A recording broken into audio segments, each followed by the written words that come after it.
Assalamualaikum warahmatullahi wabarakatuh. Halo, selamat siang pemirsa, apa kabar Anda hari ini? Semoga dalam kondisi baik, terutama di tanggal merah hari ini untuk May Day ya, Hari Buruh. Selamat Hari Buruh, dan kita akan hadirkan tentunya informasi terkini yang akan kami sajikan untuk Anda dari Galeri Apa Kabar Indonesia Siang. Informasi pertama untuk Anda pemirsa, ini adalah kecelakaan dua kendaraan terjadi di ruas tol Jakarta Cikampek, jalur menuju Jakarta di kilometer 6 Jatibening, Kota Bekasi, Jawa Barat. Minibus yang mengalami pecah ban di lajur 3 ditabrak pick-up muatan cabai rawit hingga minibus terseret dan terbakar.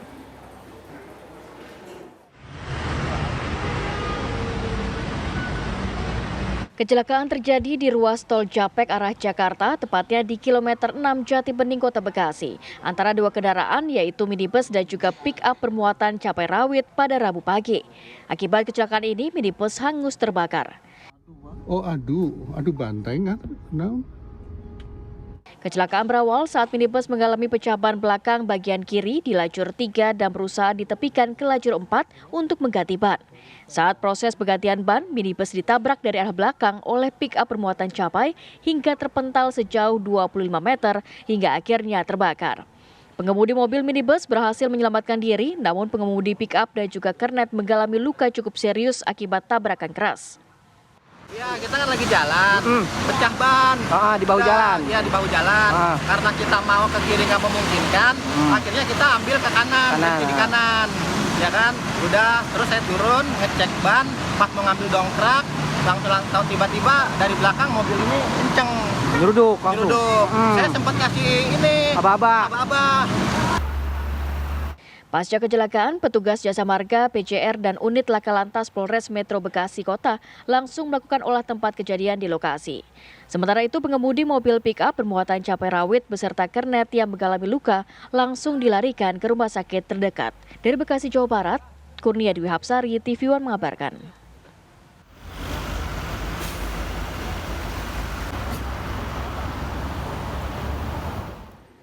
Kami ajak Anda beralih ke informasi lainnya pemirsa. Seorang mempelai pria pengantin baru dianiaya seorang pria yang merupakan mantan suami mempelai istri korban.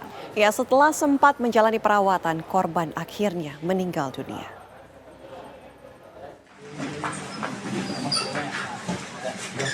Deden Irwan Sutanto, mempelai pria pengantin baru yang dianiaya mantan suami mempelai istrinya, akhirnya meninggal dunia. Korban tak bisa diselamatkan usai menjalani perawatan di Rumah Sakit Siloam Purwakarta. Hasil pemeriksaan medis, kematian korban akibat luka parah yang dialaminya. Korban mengalami luka robek di bagian perut akibat sabetan senjata tajam. Setelah dinyatakan meninggal, korban pun menjalani proses autopsi di Rumah Sakit Umum Daerah Karawang.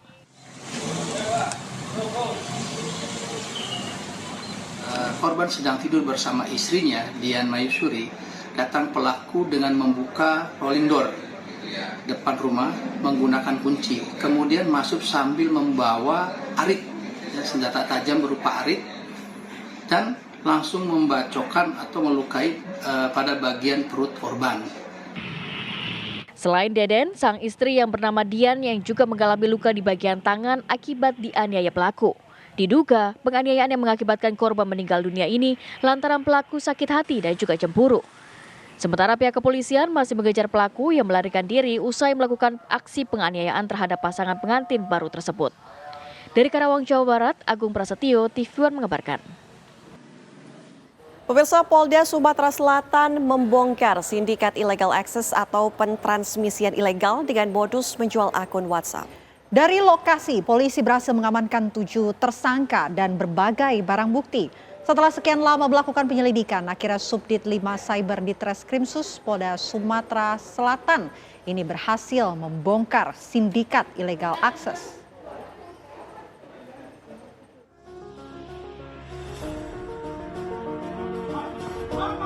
Setelah sekian lama melakukan penyelidikan, akhirnya Subdit 5 Cyber Ditreskrimsus Polda Sumsel berhasil membongkar sindikat illegal access atau pentransmisian ilegal dengan modus menjual akun WhatsApp untuk judi online.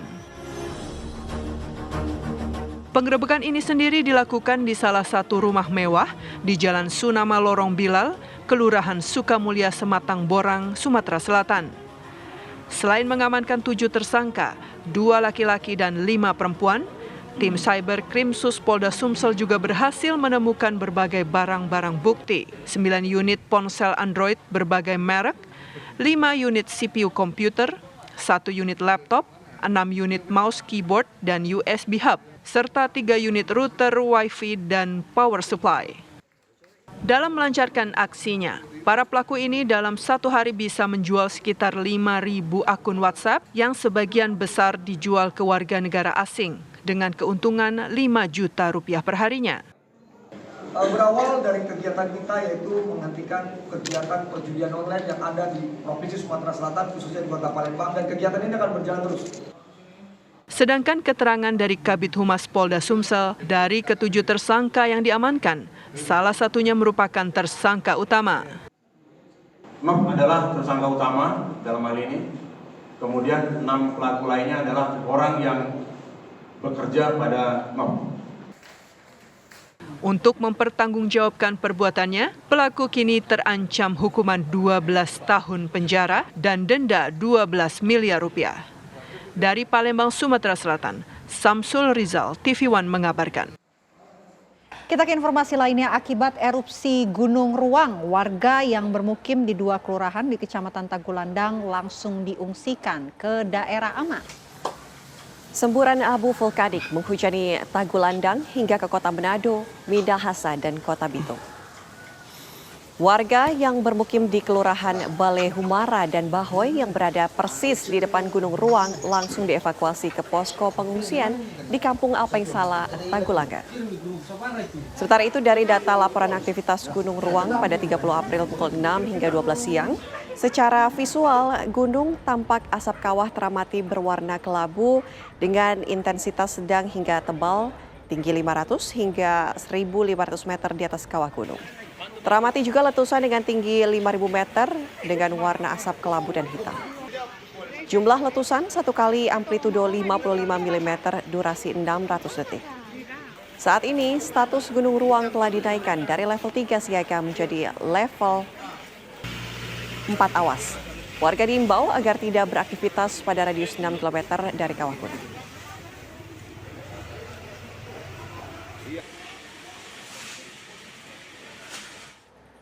Pemirsa, tak kuasa menahan hasratnya, oknum wartawan di Kabupaten Lampung Utara melakukan aksi begal payudara terhadap seorang guru PAUD.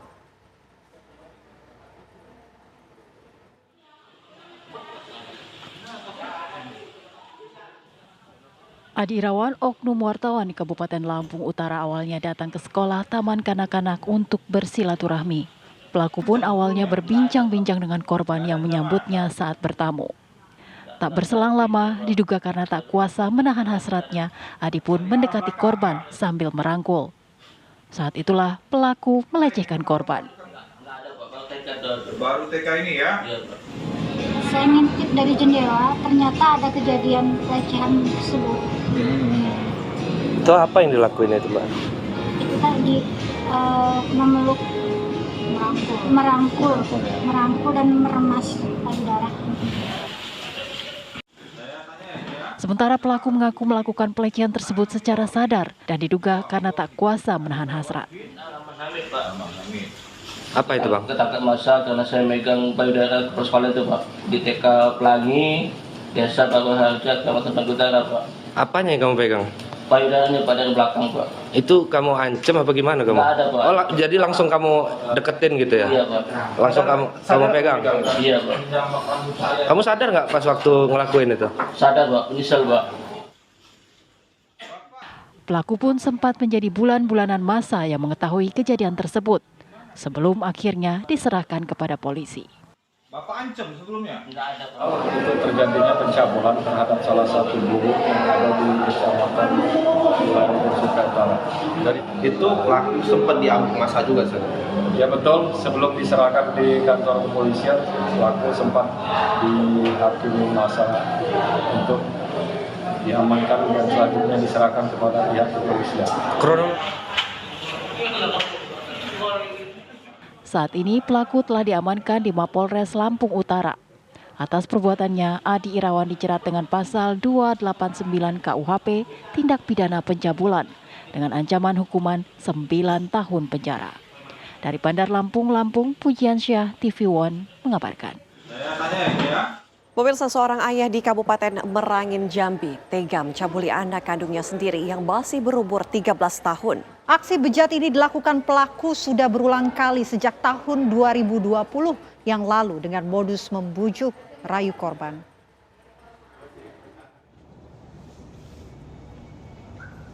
Aksi bejat seorang pria warga Kecamatan Tabir Ilir, Kabupaten Merangin, Jambi terbongkar saat korban MPS memberitahukan perbuatan pelaku kepada pamannya.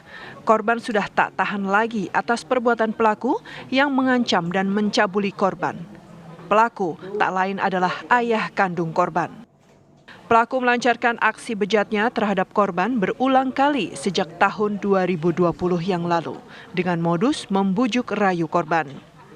Paman korban yang mengetahui hal ini langsung memberitahukan kepada warga dan mengamankan pelaku ke pihak kepolisian. Korban dan pelaku yang merupakan ayah dan anak kandung tersebut diketahui hanya tinggal berdua di rumahnya setelah ibu kandung korban meninggal dunia, sehingga pelaku dengan leluasa melampiaskan nafsu bejatnya terhadap korban dengan cara merayu dan mengancam korban. Dan kurang lebih itu sudah 6 kali dilakukan. Itu si pelaku dengan modus membujuk rayu daripada korban sehingga terbuai dan terulangnya perbuatan cabul tersebut kepada anak pelaku. Saat ini pelaku dan barang bukti berupa pakaian pelaku dan korban sudah diamankan di Polres Merangin dan tengah ditangani oleh tim penyidik perlindungan perempuan dan anak Satreskrim Polres Merangin, Jambi. Atas perbuatannya, pelaku terancam dengan Undang-Undang Perlindungan Anak dengan ancaman maksimal 15 tahun penjara. Dari Merangin, Jambi, Darlianto, TV One mengabarkan. Pemirsa, tertangkap basah akan mencuri sepeda motor, pelaku babak belur dihajar korban.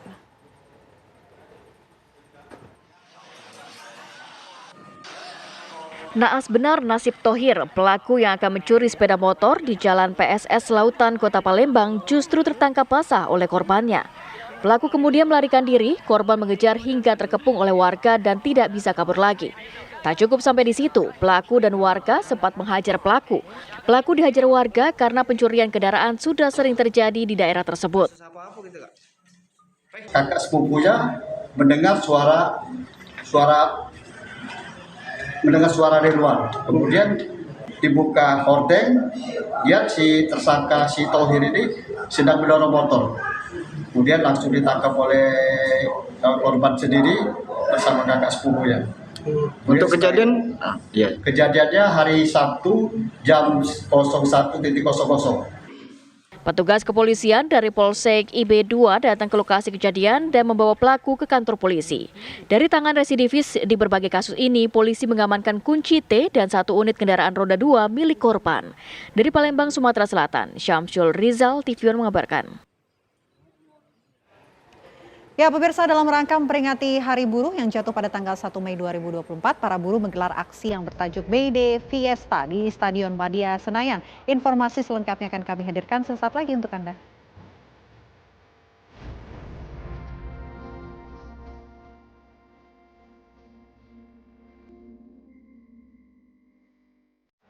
Anda kembali di Apa Kabar Indonesia Siang. Pemirsa, ribuan buruh di Garut, Jawa Barat Rabu pagi mulai bergerak memperingati May Day dengan melakukan long march menuju kantor DPRD dan kantor pemerintah daerah Garut dari titik kumpul Bundaran Suci Kota Garut. Sambil membawa spanduk tulisan tangan yang berisi keluh kesah buruh, mereka juga menuliskan kritik atas kebijakan Omnibus Law yang dianggap tak berpihak kepada nasib buruh.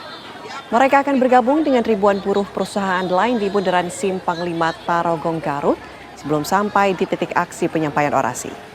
Selama perjalanan long march dari Bundaran Suci, kendaraan komando buruh meminta agar pemerintah daerah Garut menaikkan upah minimum Kabupaten Garut. Alasannya harga kebutuhan pokok dan lainnya saat ini tak sebanding dengan pendapatan buruh di UMK yang hanya 2,2 juta rupiah. Buruh bersatu tak bisa.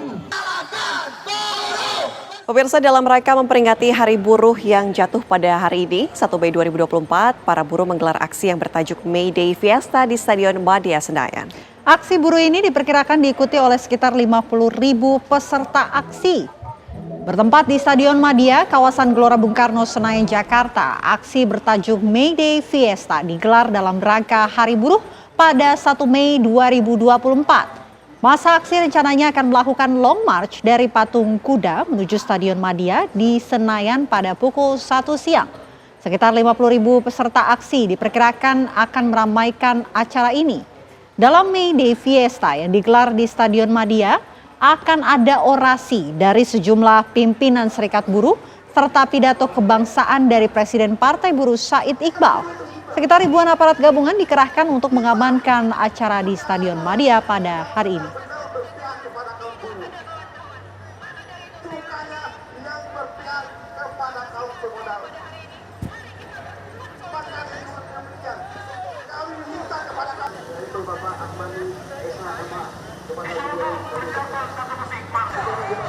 Informasikan langsung acara May Day dari berbagai lokasi dari Jakarta, Makassar, dan juga Surabaya. Sudah ada rekan kami, Putri Sofia di Jakarta, Firda Junardi di Makassar, dan Farah Banhilah di Surabaya. Pertama kita ke Jakarta terlebih dahulu. Sudah ada rekan kami, Putri Sofia. Putri, bagaimana aksi May Day hari ini?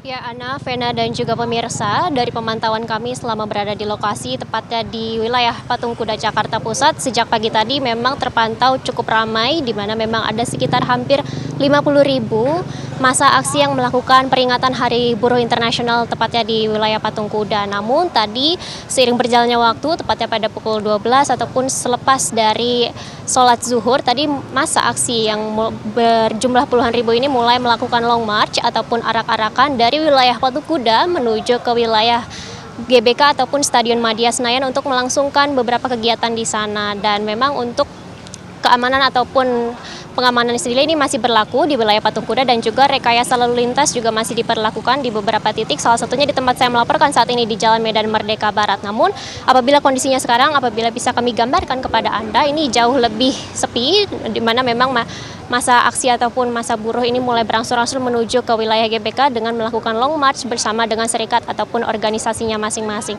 Akan tetapi Vena dan juga Ana, untuk mengetahui ataupun mengulik bagaimana sih kondisi dari buruh dan juga pekerja yang diupah di Indonesia ini, kami akan mengajak Anda untuk berbincang secara langsung bersama salah satu perwakilan dari koordinasi ataupun organisasi serikat buruh yang ada di Kabupaten Bandung. Selamat siang Bapak. Siang, Pak. Dengan Bapak siapa? Dengan Pak Muhammad Aziz. Dengan Ibu Isoh. Pak, kalau bisa diceritakan tadi untuk acara Hari Buruh Internasional ini sendiri, ini tadi berangkat sekitar pukul berapa, Pak? Kami dari Kabupaten Bandung berangkat sekitar 7.07 pagi dan alhamdulillah nyampe ke wilayah Patung Kuda sekitar kurang lebih jam 11 baru nyampe ke lokasi ini. Pak, kalau bisa diceritakan ini persiapannya seperti apa, Pak? Karena ini kan membawa massa yang cukup banyak, Pak. Persiapannya kami sebagai pengurus serikat pekerja mencoba rapat koordinasi dari para anggota dan dipersiapkan untuk pemberangkatan pada hari ini 1 Mei Day dalam rangka memperingati Hari Buruh Internasional. Kalau untuk Hari Buruh Internasional sendiri nih Pak, dari Bapak sebagai perwakilan, apakah ini memang agenda yang tiap tahun diikuti atau bagaimana Pak? Agenda May Day ini sebetulnya sudah menjadi agenda rutin setiap tahun. Kami sebagai Serikat Pekerja Serikat Buruh selalu melaksanakan memperingati Hari Buruh Internasional ini. Ya, ini Bapak Ibu, saya sedikit penasaran ini. Sebenarnya udah berapa tahun sih Bu kerja sebagai pekerja atau buruh? Rata-rata anggota kami itu sudah di atas 15 tahun, bahkan ada yang sampai sudah 25 tahun di perusahaan. Kalau ibunya sendiri? 30 tahun. Cukup lama sekali ya Bu ya sebagai. Pak, kalau bisa jadi ceritakan sedikit ini sebenarnya kondisi buruh saat ini tuh seperti apa sih Pak? Sebetulnya kondisi buruh hari ini emang ada sedikit degradasi regulasi undang-undang yang emang pada hari ini tidak berpihak terhadap buruh, terutama dalam hal pemutusan hubungan kerja dipermudah, termasuk pesangon juga ada pengurangan. Nah, harapan kami dengan adanya pemerintahan besok yang baru, harapan kami bisa merubah regulasi undang-undang yang lebih pro terhadap para kaum buruh. Terima kasih banyak Bapak Ibu atas waktunya. Ya, dan pemirsa, itu tadi bagaimana perbincangan kami dengan Serikat Buruh perwakilan dari Kabupaten Bandung. Semoga nantinya akan diciptakan lingkungan pekerjaan yang lebih baik yang ada di Indonesia. Sementara demikian, Ana dan juga Vena kembali ke studio. Itu suara-suara yang disampaikan oleh para buruh dari Jakarta. Bagaimana dengan Makassar? Kami ajak Anda bergabung bersama Firda Jurnardi di sana. Firda, seperti apa pantauan Hari Buruh dari Makassar? Ya, Vena dan juga pemirsa, untuk dari Makassar sendiri peringatan Hari Buruh ini telah dimulai dilakukannya aksi pada pukul 11.00 waktu Indonesia bagian tengah, di mana di tempat saya melaporkan saat ini Jalan Sultan Alauddin, ini baru saja mahasiswa melepaskan atau membiarkan truk yang mereka tempati untuk orator untuk pergi, di mana memang mereka telah melakukan orasi ataupun aksi ini sejak pukul 11.00 waktu Indonesia bagian tengah hingga saat ini, pemirsa, di mana mereka ini serentak menggunakan pakaian hitam. Dan informasi yang kami dapatkan, mereka ini berasal dari mahasiswa yang ada di Kota Makassar, dan mereka menyuarakan orasi-orasinya dari para pekerja yang ada di Kota Makassar sendiri. Adapun tuntutan yang mereka suarakan, pemirsa, seperti penolakan upah minimum yang ada di Kota Makassar, kemudian juga hentikan perbudakan driver ojol, dan selanjutnya ada tindak keras perusahaan nakal dan juga yang melanggar ketenagakerjaan. Mereka juga meminta agar seluruh perusahaan ini stop mem-PHK para pekerja secara sepihak, pemirsa. Dan selain di Jalan Alauddin ini, pemirsa, juga terjadi aksi di beberapa titik di Kota Makassar, seperti yang terjadi di flyover di depan kantor DPRD Kota Makassar. Juga terlihat begitu banyak massa yang ada di situ, setidaknya ada ratusan buruh yang melakukan aksinya sejak pukul 11.00 waktu Indonesia bagian tengah. Dan pemirsa, bisa dilihat belakang saya, ini para massa aksi kemudian juga menutup jalan yang berada di Jalan Alauddin.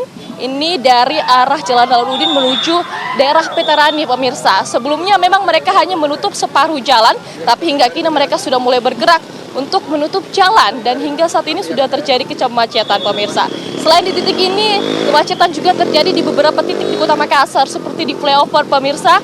Di sana juga sempat terjadi kemacetan, di mana para massa aksi juga memblokade jalan sehingga tidak adanya para pengendara yang bisa melewati jalan flyover tersebut. Dan untuk pengamanan sendiri setidaknya ada 1.500 personil gabungan yang telah disiagakan sejak pukul 8.00 waktu Indonesia bagian tengah. Mereka melakukan apel dan juga membagi bagaimana cara untuk mengamankan aksi Hari Buruh yang ada di Kota Makassar saat ini. Demikian, Vena, kembalikan dari Jakarta. Baik, laporan langsung dari Makassar. Bagaimana dengan Surabaya? Sudah ada rekan kami, Farah Manhila. Silakan, Farah. Iya, Vena, Ana dan juga pemirsa, memang memperingati Hari Buruh Internasional 1 Mei ini, ratusan bahkan ribuan para buruh dari Jawa Timur inilah memasuki kota Surabaya untuk melakukan aksi unjuk rasa di depan gedung kantor Gubernur Jawa Timur dan juga kantor DPRD serta gedung Gerahadi Kota Surabaya. Dan dapat kami sampaikan memang para peserta aksi ini sejak pukul 9 pagi tadi rupanya sudah standby, sudah bersiap-siap di sepanjang Jalan Ahmad Yani. Kemudian pada pukul 10:30 ini kondisi di sepanjang Jalan Ahmad Yani ini sudah mulai padat karena para peserta aksi buruh ini sudah mulai memenuhi badan jalan di sepanjang Ahmad Yani. Dan dapat terlihat juga di belakang saya, pemirsa, ini memang pergerakan dari para peserta aksi buruh ini mulai berjalan dari Jalan Ahmad Yani mengarah ke kantor Gubernur Jawa Timur saat ini pada pukul 1:30. Sejumlah aspirasi maupun tuntutan ini disampaikan oleh para pekerja maupun para buruh. Beberapa di antaranya ini terkait dengan permintaan untuk menaikkan upah, kemudian terkait dengan pesangon dan juga alokasi APBD untuk BPJS Kesehatan Rakyat Miskin. Intinya para buruh ini menuntut kesejahteraan, dan tadi juga pemirsa dapat kami gambarkan para buruh ini sempat melakukan aksi atau drama teatrikal yang menunjukkan bahwa bagaimana kondisi buruh saat ini dianggap masih kurang sejahtera dan menginginkan kesejahteraan yang lebih baik lagi. Dan ini pemirsa di belakang saya terlihat ribuan kendaraan para peserta aksi buruh sambil menyuarakan orasinya menuntut kesejahteraan diterapkan kepada mereka. Dan saat ini mereka sedang berjalan mengarah langsung ke kantor Gubernur Jawa Timur. Untuk itu pemirsa, bagi masyarakat Surabaya ini perlu mengantisipasi sejumlah jalan-jalan di wilayah kantor Gubernur Jawa Timur karena nantinya akan ada rekayasa lalu lintas, yaitu dari Jalan Stasiun Kota ini langsung kemudian diarahkan ke Jalan Sulung, kemudian di Jalan Jagalan ke Jalan Pasar Besar ini akan ditutup dan kemudian kemudian dialihkan ke Jalan Peneleh. Sementara di Jalan Dupak, pemirsa, ini akan tembus langsung ke Jalan Semarang. Tidak hanya di kantor Gubernur Jawa Timur, pemirsa, aksi unjuk rasa dari para peserta buruh ini juga akan dilakukan rencananya di depan kantor DPRD Jawa Timur. Karena akan ada banyak sekali ribuan peserta yang akan berada di sana, sehingga rekayasa lalu lintas di wilayah DPRD Jawa Timur ini juga akan dilakukan. Beberapa di antaranya ini adalah Jalan Bubutan ke Jalan Indrapura, ini kemudian akan dialihkan menuju Jalan Kebun Rojo, kemudian dari Jalan Veteran ini dialihkan ke Jalan Stasiun Kota, dan dari Jalan Pasar Turi diarahkan ke Jalan Bubutan. Dan pemirsa, titik ketiga yang rencananya akan didatangi oleh peserta aksi yang baru saja akan beranjak ke kantor Gubernur Jawa Timur ini, yaitu di wilayah depan Gedung Negara Gerahadi, tepatnya di Jalan Gubernur Suryo. Sehingga rekayasa arus lalu lintas ini juga harus diperhatikan bagi masyarakat Surabaya. Beberapa di antaranya kendaraan yang melintas dari Jalan Basuki Rahmat ini akan diarahkan langsung ke Jalan Embong Malang. Kemudian dari Jalan Tunjungan ini menuju Gubernur Suryo ini akan dialihkan ke Jalan Embong Malang juga, dan Jalan Ngemplak, Jalan Simpang Duku ini semuanya diarahkan ke Jalan Genteng Kali. Prediksinya pemirsa, memang dari siang hari ini sampai sore nanti di 3 titik itu akan mengalami kepadatan karena ada aksi unjuk rasa dari para buruh yang sudah bersiap-siap sejak pukul 9 pagi tadi. Dan rupanya pemirsa, para buruh ini tidak hanya berasal dari kota Surabaya maupun Ring 1 Jawa Timur yang merupakan Sidoarjo, Mojokerto dan juga Gresik, tapi juga dari sejumlah kota kabupaten lain di Jawa Timur. Bahkan ada yang dari Jember, Banyuwangi, Tuban, Probolinggo dan juga kota-kota maupun kabupaten lain. Dan pemirsa, tuntutan yang disampaikan maupun aspirasi yang disampaikan oleh pekerja buruh ini memang utamanya adalah untuk menuntut kesejahteraan bagi para buruh. Demikian informasi dari wilayah Surabaya. Saya kembalikan ke Vena dan juga Ana di studio. Baik, terima kasih Farah dari Surabaya. Sebelumnya juga ada Firda dari Makassar dan juga Putri di Jakarta. Terima kasih rekan-rekan, selamat kembali bertugas. Pemirsa, kondisi jalan rusak di Provinsi Lampung kembali menjadi sorotan publik. Informasi lengkapnya kami hadirkan setelah jeda berikut ini. Ada kembali di Apa Kabar Indonesia Siang, pemirsa. Bertepatan dengan Hari Buruh Internasional 1 Mei 2024, Presiden Joko Widodo melakukan kunjungan kerja ke Mataram, Nusa Tenggara Barat. Pada Rabu pagi, Presiden Joko Widodo mengisi kunjungan kerjanya di Mataram dengan bersepeda mengitari Jalan Terusan Bung Karno. Presiden Joko Widodo mengisi kunjungan kerjanya di Mataram, Nusa Tenggara Barat dengan bersepeda mengitari Jalan Terusan Bung Karno. Presiden bersepeda bersama sejumlah menteri, di antaranya Menteri Pertanian Amran Sulaiman. Presiden dan rombongan mengitari Jalan Terusan Bung Karno tidak jauh dari hotel tempatnya menginap. Sesekali Presiden melambaikan tangan kepada warga yang menantinya di sepanjang jalur sepeda. Sejumlah warga juga mendapatkan bantuan paket dari Presiden. Ya. Tadi waktu di mana, Bu? Di depan hotel. Depan hotel. Ya, udah lama nunggu tadi? Ya, dari habis sholat subuh kita nunggu sini. Udah tahu Pak Presiden mau ada di sini? Terus tadi kok tiba-tiba dikasih ini? Kita kan sama anak kecil, sama anak saya itu. Dikasih sama siapa? Dalam kunjungan kerjanya kali ini, Presiden diagendakan akan meresmikan sejumlah proyek infrastruktur, yakni Jalan Impres di Lombok Barat, proyek Bendungan Tiusuntuk Kabupaten Sumbawa Barat, serta panen raya jagung di Kabupaten Sumbawa. Dari Mataram, Nusa Tenggara Barat, Herman Zuhdi, TV One mengabarkan. Pemirsa, kondisi jalan rusak di Provinsi Lampung kembali menjadi sorotan publik. Warga di Kecamatan Sukadana, Kabupaten Lampung Timur memprotes kondisi jalan berlubang tersebut melalui media sosial. Halo guys, selamat pagi guys. Jumpa lagi bersama Cerita. Seorang pengemudi mobil mengungkapkan kekesalannya saat melintasi jalan rusak di Desa Wirabinangun, Kecamatan Seputih Raman, Kabupaten Lampung Timur. Rekaman video jalan rusak ini tersebar luas di media sosial. Di Kabupaten Lampung Timur, banyak jalan yang rusak, salah satunya di Kecamatan Sukadana, ibu kota Kabupaten Lampung Timur. Hampir di sepanjang jalan dipenuhi lubang-lubang besar. Selain membahayakan keselamatan pengendara, jalan rusak membuat waktu tempuh perjalanan semakin lama. Selain itu, juga membuat kendaraan cepat rusak. Jalan di di Lampung Timur, terutama di ibu kota Lampung Timur di Sukadana gitu. Sudah terlalu banyak, jalan yang kerusakannya sangat memprihatinkan, sangat membahayakan pengguna jalan gitu. Dan ini sudah terjadi lebih dari 10 tahun. 20 tahun mungkin. Kabupaten Lampung Timur agar bisa membangun jalan-jalan yang rusak, khususnya yang ada di Pasar Sukadana dan Kota Sukadana. Jalan yang udah jelek, udah lama terbengkalai dan rusak, semakin rusak sekarang ini Pak. Kami mohon berharap agar bisa diperbaiki dan ditata rapih untuk kota Sukadananya. Warga mendesak pemerintah daerah Lampung untuk memprioritaskan perbaikan jalan tanpa harus menunggu korban jiwa. Dari Lampung Timur, Lampung, Pujian Syah TV One mengabarkan.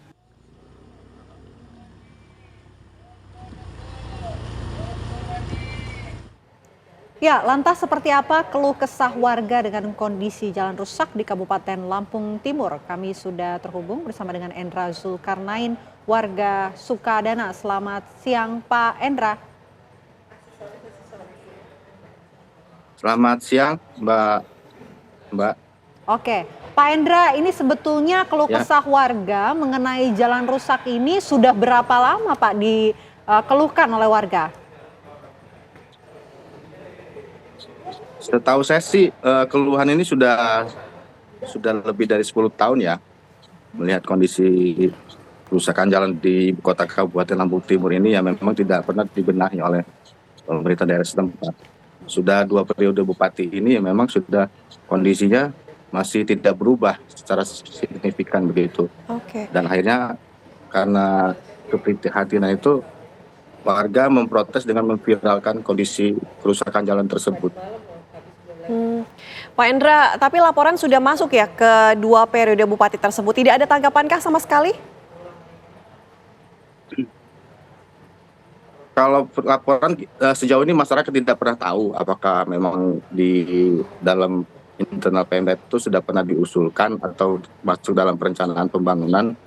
Tapi secara kasat mata memang tidak sama sekali pernah dibenahi. Seperti dalam video-video viral ini, Mbak. Banyak sekali genangan-genangan air ketika turun hujan dan tidak nampak lagi aspal yang menempel pada badan jalan, Mbak. Ini hanya salah satu titik yang kerusakan di ibu kota Kabupaten Lampung Timur. Ada beberapa titik-titik lain yang kondisinya hampir sama seperti titik yang viral ini, Mbak. Jadi artinya warga sampai saat ini belum dapat penjelasan apakah memang bisa dilakukan pembenahan jalan atau tidak. Tapi kondisi jalan rusak yang viral ini kalau bisa digambarkan Pak, ini berapa kilometer kira-kira kerusakan yang parah di sepanjang jalan ini? Kalau yang viral ini sekitar 5 km Mbak, dari ruas jalan Mataram Marga, Nyampir, sampai dengan titik yang rusak parah kemarin di viral menebar ikan lele, itu sekitar 5 km. Tapi ada beberapa titik lain yang kerusakannya parah. Tapi masyarakat berharap supaya ini segera diperhatikan, karena kan ini ibu kota kabupaten, Mbak. Wajah semua masyarakat Kabupaten Lampung Timur, wajah pemangku kepentingan di Lampung Timur. Begitu ketika kita masuk ibu kota Kabupaten Lampung Timur, kondisi seperti ini kan kita prihatin begitu, Mbak.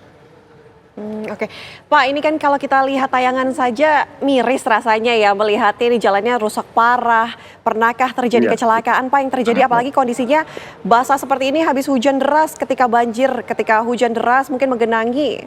Iya, betul. Ada banyak kecelakaan Pak yang terjadi? Kalau kecelakaan sudah sering terjadi, Mbak, cuman ya memang tidak sampai memakan korban jiwa. Karena kan dalam kondisi hujan, itu jalan kan tidak terlihat berlubangnya mana. Apalagi kalau kondisi di malam hari, Mbak. Ketika kendaraan roda 2 melintas itu kan ya tidak nampak adanya lubang, hanya genangan air. akhirnya terjerembab dalam lubang itu, terperosok kemudian jatuh. Tapi sejauh ini sih belum ada korban jiwa dan mudah-mudahan sih sampai saat kemudian tidak ada korban jiwa, Mbak. Begitu, Mbak. Oke, ini kan sudah viral Pak Endra. Apakah tidak ada mungkin pemerintah kota setempat ataupun lainnya di mana warga ini mendapatkan informasi akan segera dilakukan pembenahan? Atau sebetulnya nggak ada informasi apa-apa nih dari pemerintah setempat?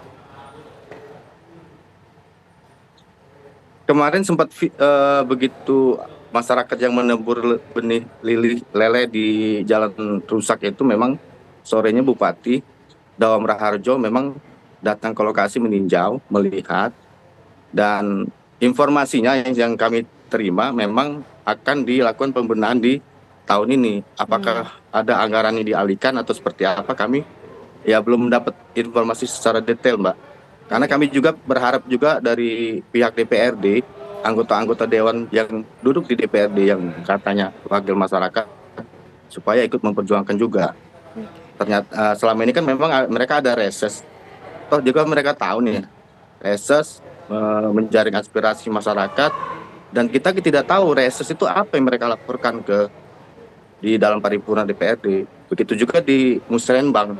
Apakah selama ini tidak pernah ada masuk perencanaan untuk pembangunan ibu kota Kabupaten Lampung Timur yang kondisi jalannya sangat memprihatinkan seperti ini, Mbak. Begitu, Mbak. Oke, Pak, kalau misalnya kita lihat kondisi jalan yang seperti ini kan mungkin Bapak berada di sana, bisa digambarkan, ini jalan utama betul ya Pak ya? Ya, jalan lingkar, Mbak. Itu jalan dalam kota, jalan lingkar, Mbak. Itu tidak jauh dari kantor Bupati Lampung Timur, yang membelah antara jalan lintas Pantai Timur, jalan nasional dengan jalan kabupaten, Mbak. Artinya ada kemungkinan pejabat-pejabat daerah ini melewati atau melintasi lajur ini? Kalau kemungkinan sebenarnya sih ada dua alternatif jalan. Ini jalan utama yang menghubungkan antar kecamatan. Namun kebanyakan pemangku kepentingan kita tidak melintasi jalan ini. Ada jalan alternatif lain, jalan lintas Pantai Timur, yang kondisinya memang jalannya mulus. Karena statusnya jalan nasional, Mbak. Oke. Mudah-mudahan ini segera dapat perhatian ya, Pak Endra. Siap. Baik, terima kasih kita juga banyak. mungkin informasi sedikit, Mbak. Ya, silakan Pak. Pak Endra. Oke, siap. Makasih, TV One. Siap. Oke, baik. Terima kasih Pak Endra. Ini kita juga berharap segera ada penindakan ya, ada perhatian khusus dari pemerintah kota setempat karena kondisinya ini sudah rusak parah. Memprihatinkan sekali ya, membahayakan. Berkilometer dan membahayakan juga. Terima kasih Pak Endra atas waktunya. Selamat siang. Dan pemirsa, praktek judi online ini masih menjerat sebagian warga masyarakat. Kami hadirkan perbincangannya sesaat lagi di Apa Kabar Indonesia Siang.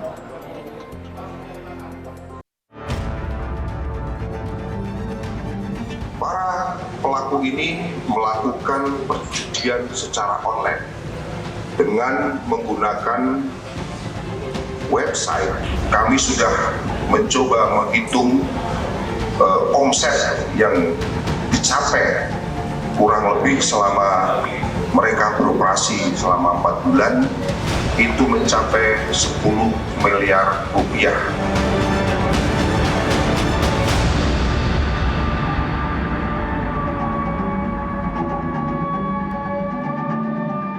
Pemirsa, Polda Metro Jaya grebek 3 rumah mewah di perumahan kawasan Teluk Naga.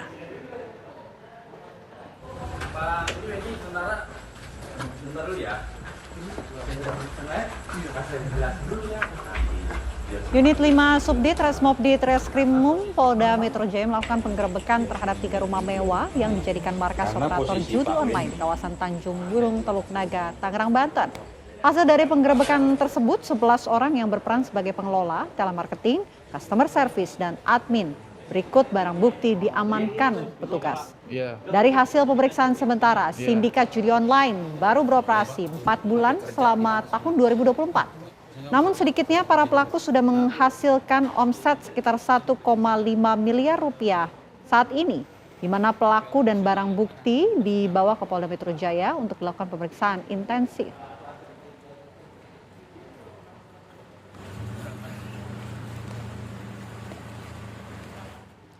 Ya, dan untuk membahas betapa judi online membuat hidup jadi merana, saat ini Sudah bersama kami pemirsa, ada Mas Yudi, korban dan bekas pecandu judi online. Selamat siang, Mas Yudi. Sehat? Alhamdulillah. Alhamdulillah sehat. Mas, ini dulu sempat kecanduan judi online. Iya. Dari kapan? Dan ceritanya tuh awal mula tertarik judi online seperti apa sih, Mas? Saya awal main itu di tahun 2010. Itu dari pergaulan. Alhamdulillah sudah berhenti main di 2021. Oke, belasan tahun ya Mas. Sampai sekarang itu artinya berjudi online menguntungkan atau merugikan? Yang namanya judi nggak ada yang nguntungin, Mbak. Kenapa main waktu itu? Karena siklus alur judi itu pertama mungkin ketagihan. Coba-coba terus lama-lama ketagihan karena awal main itu biasanya dikasih menang dulu.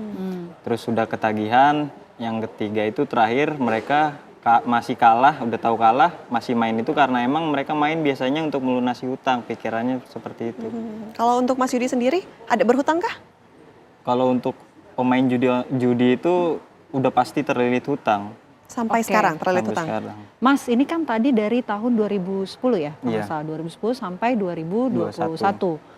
11 tahun Mas main judi online. Apa sih yang buat Mas Yudi ini main judi online selama belasan tahun ini yang buat tertarik tuh apa sebetulnya? Yang tadi saya bilang itu, pertama coba-coba ketagihan, terus sekarang saya juga, bukan sekarang maksudnya, untuk terakhir-terakhirnya itu emang masih main karena untuk melunasi hutang, jadi susah untuk berhentinya gitu. Oke, pasti kan ada keuntungan yang kemudian dicari oleh Mas Yudi ya dengan judi online itu. Menggiurkankah sampai pada akhirnya berulang kali main judi online ketagihan lagi? gitu? Iya, karena yang bikin ketagihan itu kita dengan modal sedikit itu bisa menang berkali-kali lipat dari modal. Bahkan bisa 100 kali lipat, bahkan 1000 kali lipat dari modal. Oke, paling banyak pernah menang berapa tuh? Kalau saya sih nggak seperti orang-orang ya, paling 15 juta. 15 juta. Tapi modal yang dikeluarkannya? Hanya ratusan ribu. Pernah 50 ribu jadi 6 juta. Oke. Itu yang buat ketagihan ya? Iya. Itu kan soal keuntungan. Tapi kalau kerugiannya nih Mas, misalnya ngeluarin ratusan ribu. Iya. Nah ini rugi berapa? Saya ruginya udah ratusan juta, Mbak. Ratusan juta. Iya. Ini sampai akhirnya berhutang, mungkin kan ada banyak orang yang kemudian akhirnya jual mobil, jual rumah, jual tanah. Iya. Ini kalau Mas Yudi sempat mengalami hal itu nggak? Saya punya hutang di bank itu sekitar 150 juta, terus jual mobil, beberapa motor juga. Wow. Gitu. Waduh. Karena yang saya tahu itu mereka jual barang itu karena awalnya kan minjem nih, minjem beberapa teman atau bank gitu. Terus karena mungkin nggak kebayar, jadi mereka jual barang gitu, nggak jual barang dulu, pasti awalnya minjem dulu. Utangnya sudah lunas? Sisa beberapa tahun lagi. Beberapa tahun lagi. Ini artinya dari jarak waktu berapa tahun tuh peminjaman ke banknya? Oh, udah jalan 5 tahun. 5 tahun. Berhenti di tahun 2021. Nah, kenapa memutuskan untuk berhenti pada tahun 2021? Karena saya diancam mau pisah sama istri. Keluarga sebelumnya tidak tahu? Keluarga sudah tahu. Cuman saya lebih memilih keutuhan keluarga, sayang istri sama anak, makanya saya lebih baik berhenti. Karena emang nggak ada menangnya main itu. Mas Yudi, pinjaman online juga nggak? Pinjol juga nggak? Saya sempat terjerat di pinjaman online kurang lebih 40 aplikasi. 40, itu penagihannya seperti apa Mas? Biasanya kan kalau kita lihat dari pinjol-pinjol apalagi yang ilegal ya, itu kan banyak penagihan-penagihan yang tidak baik lah, katakanlah dengan kasar. Iya. Pernah mengalami hal-hal seperti itu? Sering, selama 2 tahun itu sering. Di tahun berapa? Sekitar tahun 2018 sampai 2020. Oke, apa waktu itu yang dialami? Mungkin cara penagihan yang paling mencengangkan gitu Mas? Ekstrim ya? HRD saya dimaki-maki. Oh, sampai ke HRD juga? Iya. Mereka ngacak-ngacak extension kantor saya. Oke. Jadi mendatangi kantor Mas Yudi? Enggak, lewat telepon. Oke, tapi ada yang lewat telepon, ada yang datang ke kantor, pengancaman? ke rumah. Kalau yang ngancam hanya lewat telepon, kalau yang untuk datang ke rumah mereka sopan. Apa yang pengancaman ini bentuknya seperti apa? Kata-kata kasar kah atau seperti apa? Ya ingin nyebar-nyebar yang ada di galeri handphone atau bikin malu lah gitu. Oke, itu cara penagihannya. Nah, kalau ke keluarga Mas, mungkin ada nggak pengalaman yang tidak mengenakan pada saat penagihan yang dialami oleh keluarga dari Mas Yudi? ya seperti nenek saya juga sering diteror orang tua saya gitu. Jadi nyuruh mereka ngomong ke saya gitu untuk melunasi hutang-hutang itu. Oke. Dari 2010 hingga tahun 2021 tadi Mas Yudi sempat cerita bahwa akhirnya diancam oleh istri untuk pisah jika tidak berhenti begitu ya. Respon keluarga selama kurang lebih 10 sampai 11 tahun itu seperti apa? Awalnya mereka menasehati baik-baik, terus nggak bisa diomongin baik-baik, marah. Terus ya sempet mau diusir juga gitu sama orang tua, saking emang udah nggak bisanya. Oke, sampai pada akhirnya hampir mau diusir. Nah, Mas Yudi tadi bilang awal mula main judi online ini karena diajak ya sama temen ya, karena lingkungan, pergaulan. Pergaulannya emang semuanya main judi online kah? Atau memang baru kenal terus ditawarin? Atau dari aplikasi game online sih sebetulnya? Kalau dulu itu mungkin pergaulan ya, karena kalau dulu tuh lebih susah main judi itu. Kalau sekarang tuh judinya beda, judi slot itu siapapun bisa main, karena kan hanya tinggal klik, beda sama judi dulu. Emang kalau dulu gimana Mas? Kalau dulu kan mungkin rata-rata judinya itu judi kartu gitu ya, jadi kan nggak semua orang bisa main kartu. Kalau sekarang kan main judi slot itu siapapun juga masih anak kecil juga bisa main judi slot, hanya tinggal klik aja. Kalau temen dari Mas Yudi, mungkin kerugian apa sih yang paling banyak dialami? Kalau dengar dari cerita? Kekalahannya lebih dari saya. Gitu, ada juga yang mau bunuh diri, terus juga ada yang udah pisah sama keluarganya, sama istrinya, anaknya. Sampai depresi ya? Iya. Mas Yudi pernah merasakan depresi seperti itu, mental terganggu karena adanya tekanan-tekanan kayak gini? Jadi itu saking dikejar-kejar oleh debt collector, terus di rumah keadaan juga udah nggak tenang gitu, sering ribut sama istri, itu sempat depresi, sempat mau mikir bunuh diri gitu kan. Cuman mungkin tersadar sedikit demi sedikit gitu, saya sayang sama anak istri, jadi saya nggak jadi mikir seperti itu, lebih baik berubah, lebih baik stop. Tidak ada hal positif ya yang keluar dari bermain judi online? Nggak ada, dampaknya juga kemana-mana, ke keluarga, ke saudara, ke teman dekat, bahkan ke orang yang baru dikenal aja dampaknya juga bisa terkena. Mas, tadi katanya kan ini karena lingkungan ya. Teman-temannya gimana waktu itu ngajak, cobain judi online deh, dapat untung gitu. Gimana cara ngajak Mas Yudi pada saat itu? Jadi tuh kalau saya kan emang bermain dari awal udah lama gitu ya. Cuman sempet stop, terus ngelihat teman main judi slot itu kok lebih mudah cara mendapatkan uangnya, hanya tinggal klik dapat. Kalau cerita sama teman, mereka ceritanya banyak, yang menang puluhan juta lah gitu kan. Mereka hanya cerita menangnya aja, cuman kan nggak cerita dari kekalahan atau dampaknya. Padahal lebih banyak kalahnya, dampaknya lebih parah gitu. Oke. Ada kode-kode referral gitu nggak sih Mas Yudi kalau untuk judi online kan biasanya juga kita diiming-imingi, ayo kalau misalnya bisa menyebarkan game ataupun judi online ini dapat kode referral, nanti kamu dapat untung juga kayak gitu. Iya, biasanya promosi gitu awalnya aja sih kode referral itu, biar misalkan kita deposit 100.000 jadi keuntungan untung di game itu jadi 100% atau 2 kali lipat modalnya. Tapi sekarang sudah tahu sistemnya judi online ini seperti apa, misalnya kita dikasih menang dulu kemudian nanti akan kalah terus. Jadi misalkan yang saya alamin itu untuk awal-awal mulai itu misalkan deposit 50.000 nih ya. Jadi diturunin, kalahin sampai misalkan 15.000. Nanti kalau udah sampai 15.000 nanti dinaikin lagi, dimenangin lagi gitu. Misalkan sampai 70.000. Berarti kan kita untung 20.000 dari modal nih. Terus dari 70.000 itu ntar turun lagi, habis lah gitu. Nah, mindsetnya rusak. Wah, tadi gue udah menang nih. Kenapa gue nggak WD? Tapi kan nggak mungkin juga 20.000 di WD. Mas, ini saya mau kembali lagi deh Mas. Ini kan tadi Mas Yudi bilang mainnya ini dari tahun 2010 sampai 2021. Ini saya tidak membayangkan cukup lama gitu untuk main judi online ini. Apa sih yang buat ketagihan terus menerus sampai pada akhirnya titik sadar kalau ini udah nggak benar nih? Apakah karena hutangnya sudah semakin banyak kah? Ruginya sudah semakin banyak kah? Atau karena pure istri? Dua-duanya. Kalahnya udah banyak banget, udah. Sampai berapa baru sadar kalau ini kayaknya udah banyak banget nih kerugiannya? Ya udah nggak ada yang bisa dijual. Gitu. Terus juga utangnya udah banyak gitu kan.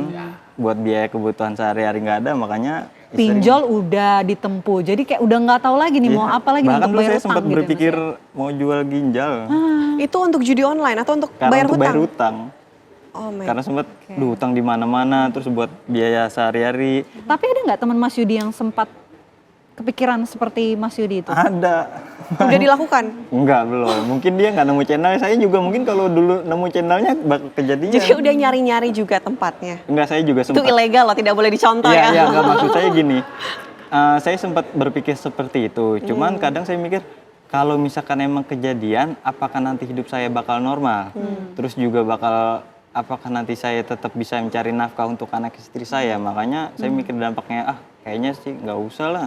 Dampaknya ntar kemana-mana, lebih berkepanjangan lagi, nambah masalah. Kan ini sudah menjalani judi online, tadi on off tadi bilangnya ya, main, berhenti, main lagi gitu. Apa yang kemudian menarik lagi untuk berhenti, kemudian main lagi pada akhirnya, berhenti lagi, main lagi, sampai 10 tahun? Emang modal.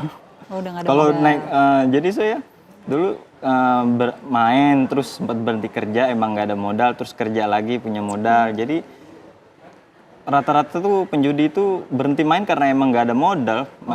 Bukan karena kapok gitu? Bukan karena kapok, ya ujung-ujungnya berhenti total karena emang udah mentok gitu. Oh, berarti Mas Yudi nggak ada keinginan lagi nih main lagi nih ya, berarti ya? Saya udah muak banget. Oh, sudah muak, oke. Mungkin apa ya Mas Yudi bisa menceritakan pengalamannya untuk pemirsa juga, kasih tahu bahwa judi online ini nggak ada dampak yang positif begitu, negatif semua, bisa diinformasikan? Iya, kalau untuk yang belum main gitu ya, jangan coba-coba untuk main karena dampaknya itu luar biasa. Kalau emang yang baru main, udah stop aja sebelum terlambat.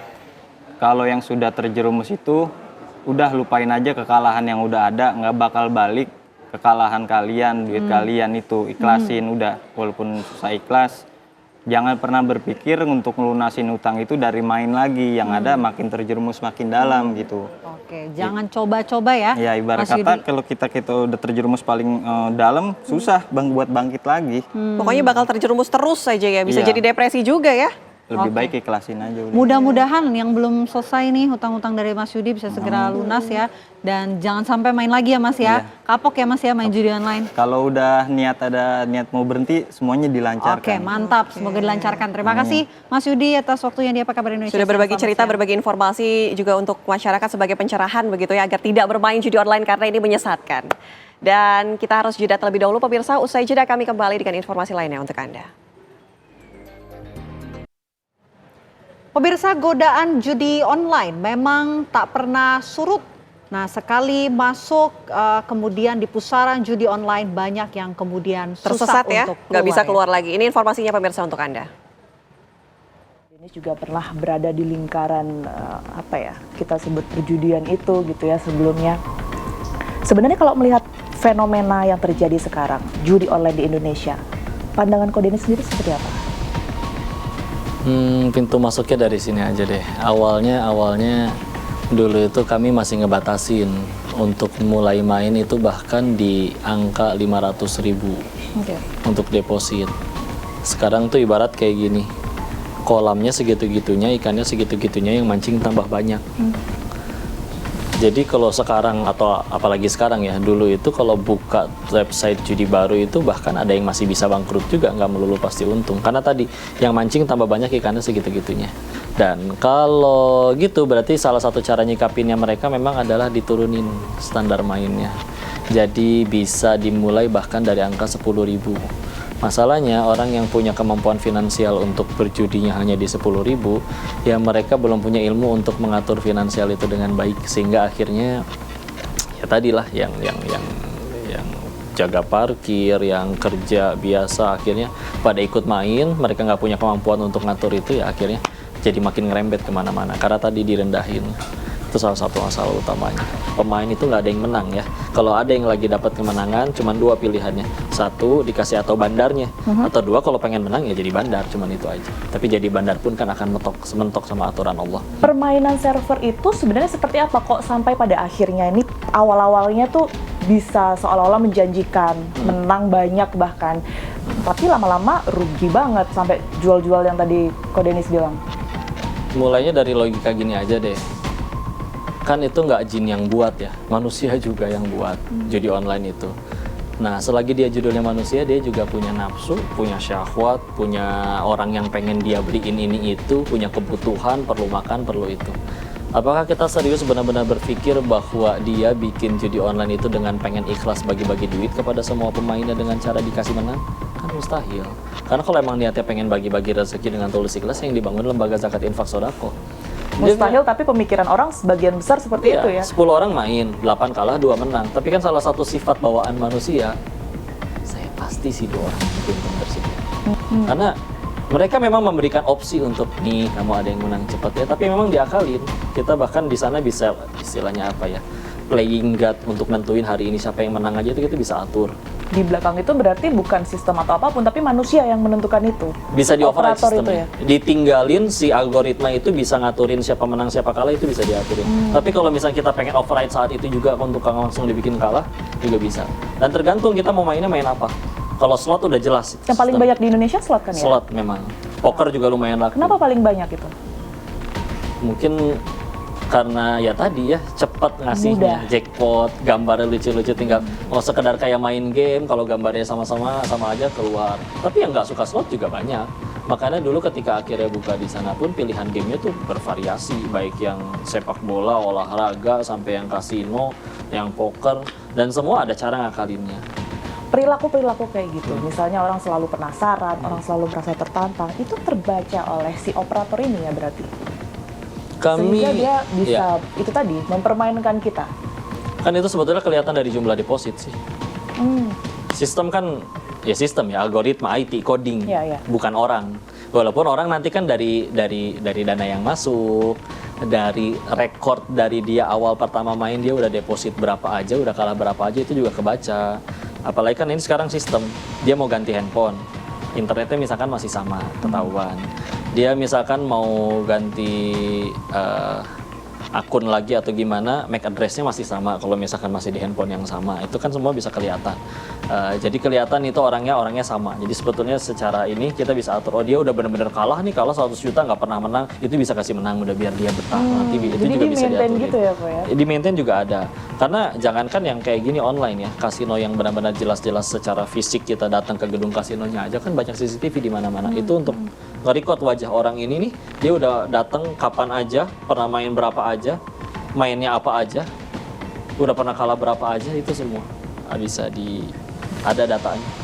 Dan itu termasuk ini ya kok ya, berarti untuk servernya sendiri dijalankan dan jadi salah satu trik untuk down up server sendiri ketika dia lagi main, gimana caranya mungkin bisa dimenangkan tapi lebih banyak jadi kalah gitu, jadi rugi bisa gitu diatur. Ya. Itu gimana sih kok? Bandar juga ada tingkatannya sebetulnya. Gimana? Ada yang benar-benar dia bikin game.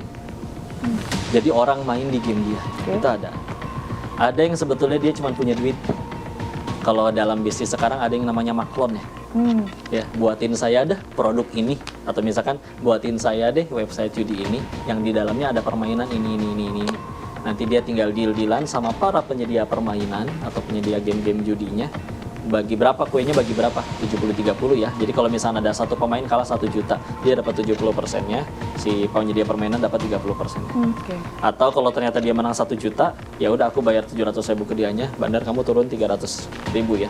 Nah, kalau yang kayak gitu, itu bahkan paling modalnya cuma beli komputer, beli laptop, gaji karyawan, sama paling bayar. Kalau kita penyedia, ada yang harus kita bayar dulu paketan berapa. Ada juga kalau memang kenal, udahlah gua bukain dulu. Nanti jadi ada tingkatannya nih. Penyedia permainan, ada supermaster, ada master, ada lagi agen-agen. Siapa aja bisa jadi bandar dong ya berarti? Kalau kenal circle-nya bisa aja. Atau minimal jadi agen aja gitu.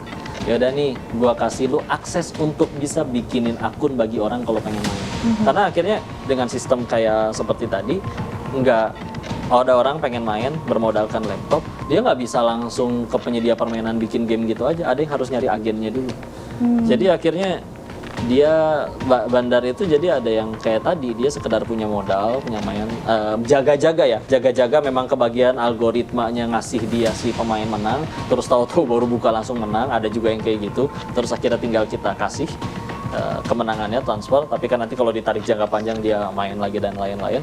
Nah dia udah tinggal kayak gitu aja ke penyedia permainan, udah tinggal deal-dealan, bisa punya website sendiri. Permainannya nggak bikin, karena udah ada yang nyediain permainannya. Dan mereka juga perlu menambah agen-agen untuk ngejualin akses kepada para pemain untuk bisa main. Jadi nggak semuanya benar-benar bikin permainan, jago IT, bikinin game judi enggak. Sekarang tinggal saya punya duit nih. Saya udah buka kantor, saya udah sewa orang, saya udah beli komputer, tinggal ini nih website judinya, permainannya. Bikinin gua ini deh. Bisa sekalian itu, bahkan ada yang paketan dibikinin websitenya. Berikut mirror-mirrornya, kalau satu keblok dibikinin ada ini website cadangannya. Ada nggak sih kok tapi yang benar-benar bisa memenangkan game itu ya, judi itu? Sebagai pemain? Sebagai pemain? Nggak ada. Berarti semuanya sudah dipastikan kalah sebenarnya? Iya. Dan mereka tahu itu? Mereka tahu itu. Cuman kayak tadi, siapa tahu saya sih 2 orang yang beruntung itu. Oh, oke. Denis, sekalian juga tentunya butuh pencerahan ya. Mereka-mereka ini yang sudah bingung gitu mau ngapain. Ini kita terus-terusan main, nggak dapat apa-apa juga, tapi penasaran juga gitu. Mau nutup semua kekalahan itu, apa yang harus dilakukan? Sudut pandangnya diganti yang paling pertama, bahwa kekalahan main judi itu sebetulnya pertolongan. 1, gugurin dosa, 2, alhamdulillah jadi bisa berhenti. Karena kalau menang terus kan nggak bisa berhenti-berhenti. Jadi kalau menurut Ko Denis sendiri ini tidak akan pernah bisa berhenti dari sekitaran kita ya, baik itu dari keluarga, dengan cara apapun itu memang kita sendiri mindset itu tadi ya. Kadang kalau ada yang nanya gimana caranya berhenti, gampang, jangan depo, udah selesai. Oke, nah sekarang kita tahu kok kalau pemerintah ini kan lagi serius nih menangani ini. Amin, mudah-mudahan beneran serius. Tahun ini, betul. Karena ini memang udah perjalanan yang panjang. Kemarin juga sudah mau ditindak sampai pada akhirnya di bulan April ini dibentuk Satgas lintas lembaga. Kalau dari pandangannya Ko Denis sendiri, ini semudah apa sih bisa diberantas sebenarnya kalau melihat kasus di Indonesia sudah sangat menjamur ya mengenai judi online? Kalau bicaranya semua dibukanya melalui internet, setahu saya dulu ngurusin kayak gituan sih, seharusnya itu nggak sulit sih sebetulnya. Nggak sulit, tapi kan sulit. Banyak banget situsnya. Situsnya banyak, dan ya itu tadi ada yang akal-akalan gitu ya. Di search, misalnya saya pernah baca nih kayak online, gimana caranya biar nggak ketahuan pakai angka 0 misalnya kayak diakalin kayak gitu kok. Iya, tinggal disisipin lagi di algoritma kan. Ya dia adu pinter-pinteran sih memang ya. Ketika akhirnya dia diganti nih tulisan online-nya O-nya diganti pakai 0. Kita di codingannya tinggal dicari lagi. Kalau ada yang menulis online-nya pakai angka 0, itu juga termasuk yang ikut di blok. Tinggal ditambahin lagi. Ntar dia ngakalin lagi. I-nya pakai tanda seru. Kita tinggal masukin lagi di codingannya untuk bagi orang yang menulis online I-nya juga pakai tanda seru itu. Jadi kan nanti larangannya makin banyak tuh. Bisa sebetulnya. Jadi sebenarnya bisa. Cuman apa ya bahasanya? Kalau misalnya betul-betul pemerintahan kita, kemudian juga aparat penegak hukum ini benar-benar serius, bisa berapa lama benar-benar bersih dari judi online? Seharusnya ya, kalau dari imigrasi kerjasama, karena kan orang-orangnya banyak yang dari Indonesia di luar negeri. Terus ya badan cybernya ya, yang ngatur kayak segala macam apa yang diakses, kerjasama dengan seluruh provider internet se-Indonesia. Harusnya hari ini juga bisa sebetulnya. Semua akses itu diblok. Kan tinggal dibikin aksesnya ditutup semua kan. Mereka paling akhirnya gimana kalau diakses? Ya udah kan mereka bisa pakai VPN misalkan. Apakah semua orang ngerti cara pakai VPN? Enggak juga. Jadi ya sebetulnya semudah itu. Cuman sekali lagi kadang punten. Kuenya terlalu besar kalau itu ditutup. Bagi orang-orang yang pengen makan kue di situ. Terima kasih banyak. Terima kasih banyak. Petugas KCEC atau kereta Wush mengembalikan barang yang tertinggal di dalam kereta cepat Wush kepada pemiliknya. Sebelumnya, kondektur kereta Wush menemukan amplop coklat di dalam kereta yang berisi uang sebesar 50 juta rupiah. Uang sebesar 50 juta tersebut tertinggal dalam perjalanan Wush nomor G1211 relasi Halim Tegaluar pada Sabtu 27 April 2024 lalu. Di saat yang sama, tim stasiun Bandung menerima adanya laporan penumpang feeder yang tertinggal. Melalui hasil koordinasi dan komunikasi antar petugas passenger service, disepakati barang tersebut kemudian dikirim kembali ke stasiun Halim untuk dikembalikan kepada pemiliknya pada hari yang sama. Setelah dilakukan koordinasi dengan tugas stasiun Tegaluar di layanan Lost and Found, barang tersebut berupa uang senilai 50 juta rupiah. Tidak berapa lama, kami menerima adanya laporan dari penumpang di stasiun Bandung yang merasa barangnya tertinggal. Setelah dilakukan koordinasi, dan validasi apakah kebenaran pemilikan barang tersebut, kami melakukan pengembalian barang tersebut di stasiun Halim pada sore harinya. Demi memberikan layanan optimal kepada penumpang, KCEC memiliki layanan Lost and Found yang terkoneksi antar stasiun serta lebih dari 1.000 CCTV yang tersebar. Meski begitu, para penumpang diimbau agar selalu menjaga barang bawaan agar tidak tertinggal saat melakukan perjalanan. Dari Jakarta, Yoga Kuspratomo, TV One mengabarkan. Mengembalikan hak ataupun yang bukan haknya ya, ini adalah hal yang patut ditiru. Nah, untuk membahasnya pemirsa, untuk mengetahui lebih jauh kisahnya seperti apa, kami sudah bergabung bersama Mas Wijaya Kusuma, orang yang kemudian menemukan uang 50 juta dan langsung mengembalikannya kembali kepada penumpang. Selamat siang Mas Wijaya. Selamat siang. Oke, Mas Wijaya, boleh diceritakan gimana waktu itu prosesnya menemukan uang 50 juta ini tertinggal di mana sebenarnya, di kursi kah atau di koper penumpang atau di mana? Sebetulnya untuk barangnya sendiri itu tertinggal setelah stasiun Padalarang karena kebetulan penumpangnya duduk di bisnis class. Di stasiun Padalarang dia turun, kemudian untuk barangnya tertinggal di poket ataupun di saku tempat menyimpan barangnya tersebut. Nah, untuk ditemukannya pertama kali dilihat oleh rekan saya dari cleaner dan juga dari security. Kemudian untuk security tersebut langsung melaporkan kejadiannya ke saya. Dicek, kita belum tahu nominalnya berapa, tetapi untuk diduga awalnya itu memang uang untuk dugaannya, uang berisi uang ratusan lembar. Nah, untuk hal tersebut kemudian saya berkoordinasi dengan pihak stasiun untuk melakukan serah terima lost and found. Pada saat yang bersamaan setelah serah terimanya selesai, ada laporan dari stasiun Bandung bahwa ada penumpang yang kehilangan uang tunai dengan nilai disebutkan oleh penumpangnya sekian. Begitu. Oke, Mas Wijaya, ini kan tadi sudah bisa diprediksi kalau yang ada di barang yang tertinggal tersebut yang dalam bentuk amplop ya, ini adalah uang Mas. Tapi waktu itu gimana ceritanya? Karena kita nggak menyangka aja gitu, ada orang baik yang masih ingin mengembalikan milik orang lain gitu. Apalagi isinya ternyata uang senilai 50 juta rupiah. Oke. Untuk yang pertama ini kembali ke integritas kita sebagai pegawai kereta cepat Mbak, karena untuk pelayanan dan juga kepuasan pelanggan kita harus jaga betul-betul hal tersebut. Walaupun untuk barang temuannya bisa berupa uang tunai kah, berupa jam tangan, handphone, kita semua harus kembalikan karena itu merupakan hak dari penumpang dan merupakan kepuasan bagi kami ketika memang barangnya kembali ke pemiliknya. Begitu. Oke. Mas Wijaya, tapi aku penasaran nih, kalau misalnya kita naik kereta cepat KCICA, lost and found, begitu kalau kehilangan, ini tanggung jawab pribadi atau memang di cover oleh kereta cepat? Sebetulnya untuk barang sendiri itu merupakan tanggung jawab pribadi. Tetapi untuk kita sebagai petugas di atas kereta membantu semaksimal mungkin jika ada penumpang yang lupa mungkin menyimpan barangnya, tertukar dengan penumpang lain, kita pasti bantu semaksimal mungkin supaya barangnya bisa kembali ke pemiliknya. Oke, dan itu yang dilakukan oleh Mas Wijaya. Mas, tapi dari pemilik uangnya ini juga sempat nggak sih menanyakan ataupun meminta untuk bisa bertemu langsung dengan Mas Wijaya yang sudah mengamankan barang miliknya? Untuk sampai saat ini belum ada, dan saya pun tidak berharap untuk bertemu karena memang sudah menjadi tugas saya gitu. Oke, Mas Wijaya, setelah melakukan hal ini begitu mengembalikan apa yang bukan miliknya, dapat reward nggak dari kereta cepatnya atau dari orang yang sempat kehilangan uangnya? Baik, untuk dari kereta cepatnya alhamdulillah mendapat reward. Apa itu, kenaikan pangkat kah atau kenaikan bonus kah atau apa? Penghargaannya ada.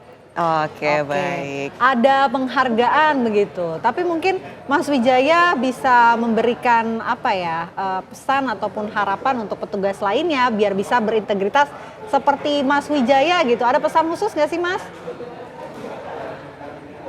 Untuk pesan khusus untuk para petugas terutama yang bekerja di dunia pelayanan, untuk kejujuran itu memang hal yang sudah ditanamkan sejak kecil di kita.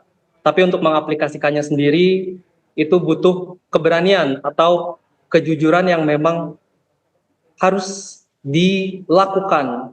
Tidak bisa ditunda-tunda, tidak bisa ditawar barang sekecil apapun yang bukan haknya, jangan sampai dibawa. begitu. Oke, Mas Wijaya terima kasih sudah menjadi inspirasi, menjadi orang baik yang mengembalikan sesuatu yang bukan miliknya. Semoga bisa menjadi pelajaran juga bagi orang lain ya, bisa dicontoh begitu ya. Terima kasih, selamat siang Mas Wijaya. Selamat siang, terima kasih Mbak. Oke. Ya pemirsa, apa kabar Indonesia Siang harus jeda terlebih dahulu. Kami kembali saat lagi untuk Anda. Anda kembali menyaksikan Apa Kabar Indonesia Siang. Pemirsa, pelaku dugaan pedofilia melalui game online anak sudah ditangkap oleh pihak polisian. Dan untuk mengetahui bagaimana penanganan kasus dugaan incaran pedofil dalam game online anak, kami sudah terhubung bersama dengan AKBP Hotmartua Ambarita, Kasubdit Cyber Polda Jawa Barat. Selamat siang, Pak Ambarita. Selamat siang, Mbak. Oke, Pak, ini kabarnya pelaku sudah berhasil diamankan. Ini diamankan di mana, Pak? Silakan. Baik, pada tepatnya di hari Senin tanggal 29 April sekira pukul jam 10 malam kami dari Polda Jabar bekerja sama dengan Barreskrim Polri, Polda Sumut dan Polres Sedang Berdajai. Kami mengamankan di kediamannya, Mbak, di wilayah Sedang Berdajai, Sumatera Utara. Oke, ini penelusuran dari pihak kepolisian, sudah adakah Pak pelaku ini sudah mungkin melakukan hal tersebut ke beberapa anak atau hanya satu korbannya ini yang berada di Tasik saja, Pak? Baik, untuk sementara dalam penyidikan kita bahwa yang bersangkutan masih mengaku baru terhadap satu korban ini saja, namun sedang kami proses dalami terus, Mbak. Oke. Kalau berdasarkan pemeriksaan terhadap pelaku ini, Pak, modus yang dilakukan pelaku untuk kemudian menarik perhatian atau bahkan bisa menarik anak-anak ini untuk tergiur dengan apa yang ia lakukan, ini apa, Pak? Jadi yang bersangkutan ini awalnya kan bermain game, Mbak. Kemudian dilanjutkan dengan chat pribadi melalui salah satu aplikasi WhatsApp. Kemudian dia berawal dari Februari hingga di April ini yang bersangkutan mencoba untuk meminta foto-foto maupun video vulgar daripada korban, dan yang bersangkutan juga mengirimkan foto-foto dan videonya sendiri. Namun ketika korban ini tidak mengikutinya, ya korban ini melukai diri sendiri dan mengancam apabila tidak juga mengikuti akan membuat lebih parah lagi. Demikian. Itu modusnya. Kalau motifnya apa, Pak? Ya, Mbak. Kalau motifnya ini apa ya? Pelaku melakukan hal tersebut kepada anak-anak? Kalau yang bersangkutan untuk pengakuan sementara penasaran, cuman masih kita terus dalami. Memang usia berapa ini, Pak, bisa penasaran hal tersebut? Untuk pelaku sendiri umurnya 27 tahun. Oke, 27 tahun. Tapi game online yang digunakan oleh pelaku ini apakah juga sudah didalami oleh pihak kepolisian, Pak? Adakah kasus-kasus serupa dalam game online tersebut? Baik, kita masih dalam proses terus penelusuran, Mbak. Apakah ada kaitan terhadap tindak pidana lainnya? Pak Ambarita, ini kan mereka bertemu dalam satu situs game online. Ini kemudian bertukar nomor telepon hingga akhirnya mereka bercakap-cakap melalui media WhatsApp, betul ya Pak ya? Ini seperti apa Pak awalnya? Bisa dikonfirmasi? Baik, seperti saya sampaikan tadi bahwa awalnya mereka bertemunya di game online Mobile Legends, kemudian bentuk chat, kemudian beralih ke aplikasi WhatsApp untuk berkomunikasi secara pribadi, secara intens, berawal dari bulan Februari. Namun kegiatan pengakuan daripada tersangka, dia minta foto dan video tersebut baru di bulan April, Mbak. Dari bulan April sekira mungkin 2 minggu ke belakang, demikian. Oke, walaupun memang masih ada pendalaman dari pihak kepolisian, pasal sangkaan terhadap pelaku ini apa? Baik, yang kami terapkan kami menggunakan Undang-Undang ITE di pasal 45 ayat 1 untuk pasal 27 ayat 1 dan atau pasal 45B untuk pasal 29 dan atau pasal 52 ayat 1 Undang-Undang ITE. Juga kita menggunakan Undang-Undang tindak pidana kekerasan seksual, tepatnya di pasal 4 dan 5. Kemudian kita juga menggunakan Undang-Undang Perlindungan Anak di Undang Perlindungan Anak di pasal 82. Demikian. Pasal berlapis ya yang akan dijalani oleh pelaku. Terima kasih banyak Pak Ambarita atas waktunya di Apa Kabar Indonesia Siang. Selamat siang Pak. Selamat siang Pak. Dan pemirsa, kami harus jeda kembali sesaat lagi bersama dengan informasi lainnya untuk Anda. Ya, Anda kembali di Apa Kabar Indonesia Siang. Pemirsa, seorang warga Desa Tanjung Terantang di Kabupaten Kota Waringin Barat, Kalimantan Tengah nyaris tewas diterkam seekor buaya usai mengambil air wudhu di sungai.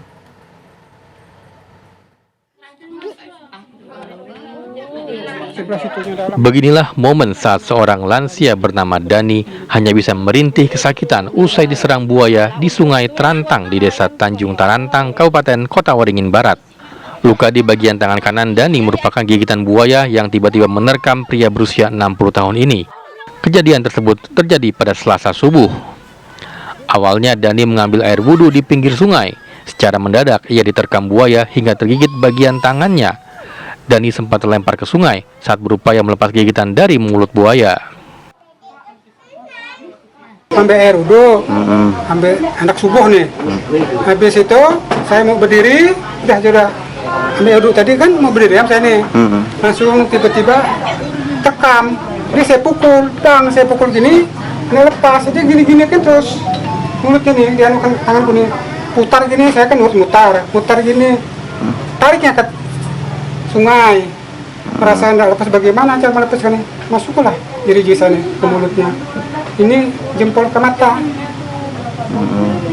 Cuma itu. Akhirnya lepas. Dia kan dari mundur gini larinya. Dani mengalami luka yang cukup serius serta trauma. Pria lanjut usia ini mendapatkan 15 jahitan di bagian tangannya. Namun korban beruntung nyawanya masih tertolong. Korban juga masih belum bisa bekerja lantaran luka gigitan buaya cukup dalam. Kejadian yang sempat menghebohkan warga sekitar ini juga sudah dilaporkan ke instansi terkait. Dari Pangkalan Bun, Kabupaten Kota Waringin Barat, Kalimantan Tengah, Didi Syahwani, TV One mengabarkan. Pemirsa, hati-hati ya kalau makan di warung pinggir jalan di daerah Jakarta Pusat karena ada sebuah mobil yang menabrak warung. Di warung tersebut terparkir 7 motor dan ada beberapa orang yang sedang makan.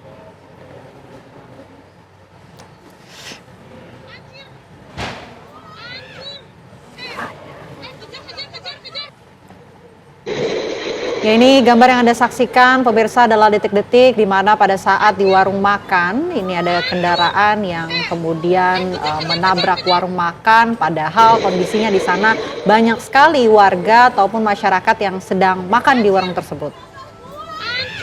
Warga sempat mengejar mobil tersebut, namun pengemudinya berhasil melarikan diri ke arah Rawamangun. Ya, kejadian ini ternyata tidak jauh ya dari lokasi kantor kita yang berada di Rawamangun, Jakarta Timur, pemirsa, di mana dalam video ini juga sempat viral di media sosial, tepatnya berada di Jalan Pramuka Raya, Rawamangun, Jakarta Timur. Kendaraan ini nampak menabrak para pembeli yang sedang menikmati santap makanannya dini hari, pada tersebut, pukul 1 dini hari ini kejadiannya. Di mana pengemudi mobil berhasil kabur dan saat ini masih terus ditelusuri oleh pihak kepolisian.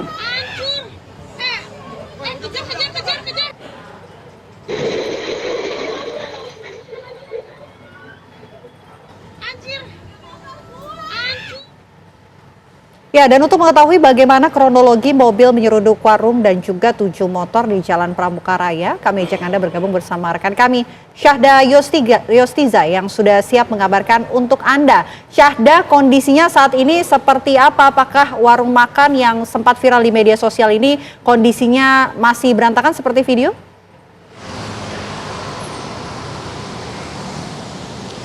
Baik, selamat siang Fernanda dan juga pemirsa. Benar sekali bahwasannya saat ini saya sedang berada di lokasi yang mana ini sempat viral videonya di media sosial bahwa ada mobil hitam yang terlihat melaju dengan kecepatan yang cukup tinggi ini dari arah Pramuka menuju ke arah Rawamangun. Dan memang dalam video tersebut juga dijelaskan bahwa mobil tersebut menabrak sejumlah sepeda motor yang terparkir di depan warung sate Taichan, tepatnya di Jalan Pramuka, Cempaka Putih, Jakarta Pusat. Memang Vena, Ana, dan juga pemirsa, bahwa kejadian ini terjadi pada Selasa dini hari, ini sekitar pukul 1.20 atau 1.30 waktu Indonesia Barat.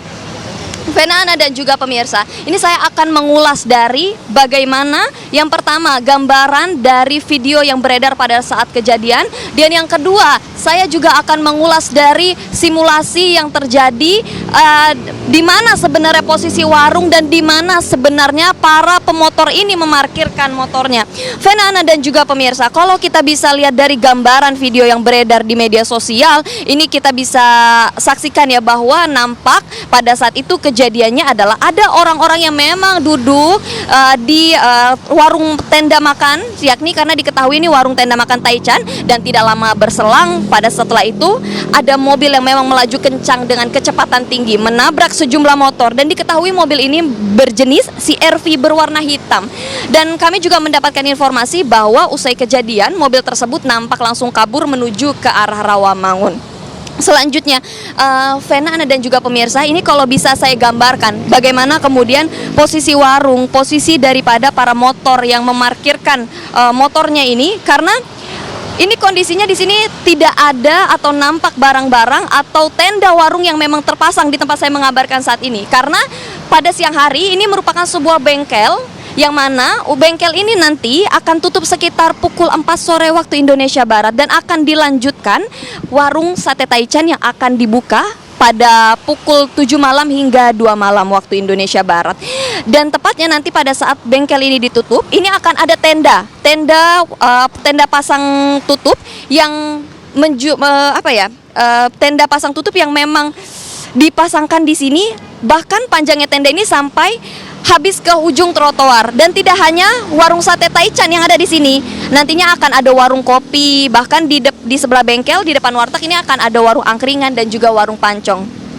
Vena dan juga pemirsa, mengapa kemudian pada saat kejadian ini nampak mobil tersebut menabrak dengan kecepatan tinggi, ini menabrak 7 motor? Karena ini kalau bisa saya gambarkan, pada saat itu posisinya ke-7 motor itu terparkir berjejer di bahu jalan. Ini bisa saya tunjukkan bahwa bahu jalan di sini yang biasa dipakai mungkin untuk jalur sepeda, ini digunakan menjadi tempat parkir. Sehingga naas sekali pada saat kejadian tersebut mobil itu menabrak 7 motor, dan kami mendapatkan informasi bahwa 4 motor diantaranya rusak total, 3 diantaranya rusak sekitar 60%, dan ada 1 korban yang cedera, yakni pemilik pancong. Namun kami juga belum bisa mendapatkan informasi lebih lanjut bagaimana kemudian 1 korban yang cedera ini, apakah cedera berat ataukah cedera ringan, ataukah dibawa ke rumah sakit, atau bagaimana kondisinya sekarang.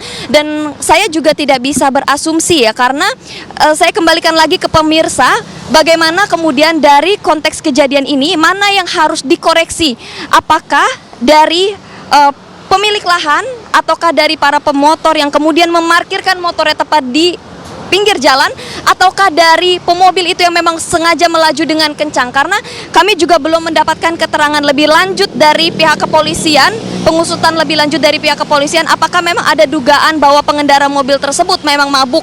Namun sementara itu yang bisa kami gambarkan bahwa di situasi terkini ini nampak belum dipasangkan tenda, karena memang ini berjualan dari malam hingga dini hari.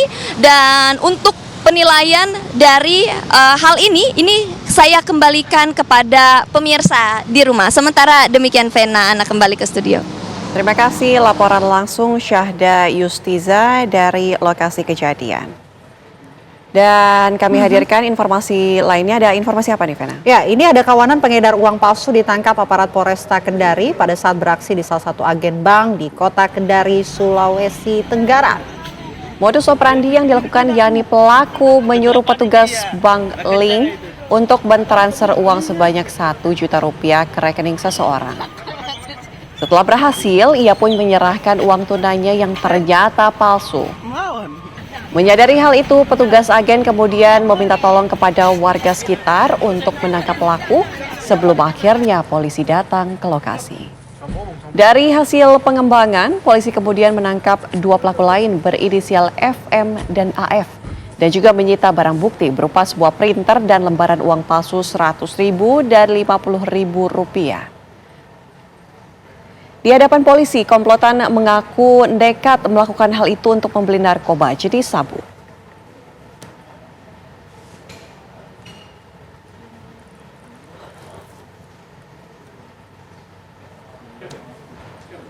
Berbahaya sekali ya, tadi kita hadirkan informasi lainnya pemirsa untuk Anda di mana seorang bocah ini terjebak di dalam mesin cuci di Kota Makassar, Sulawesi Selatan.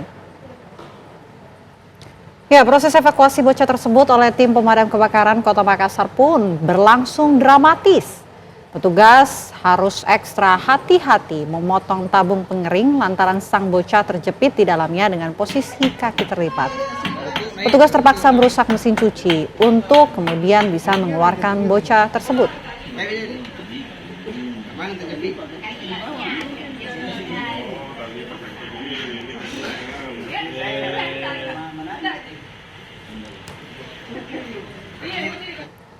Ya, informasi tadi pemirsa sekaligus menutup perjumpaan kita di Apa Kabar Indonesia siang hari ini. Sesaat lagi Anda dapat menyaksikan program Kabar Pemilu. Saya Vena Kintan. Dan saya Anatea Lita, pamit undur diri. Terima kasih. Sampai jumpa.